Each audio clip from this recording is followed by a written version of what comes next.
How to gift Snapchat Plus subscription for someone. Hi everyone, welcome back to our channel. In today's video I'll guide you on how you can gift Snapchat Plus subscription to someone, so make sure to watch the video till the end. If you want to gift Snapchat Plus subscription for someone, it is very simple, but for this you need to have the subscription yourself. So all you have to do is, of course, go ahead and then basically open up Snapchat from your Play Store or your App Store.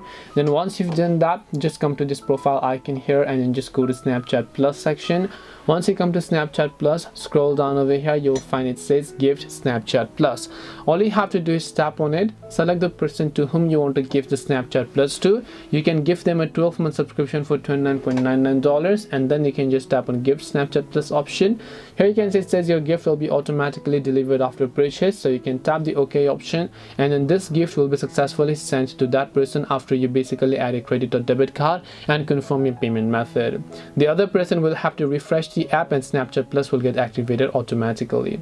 This way you'll be able to give Snapchat Plus. Hope this video was very helpful. If you have got any questions, feel free to leave them down. Thank you for watching and see you in the next video.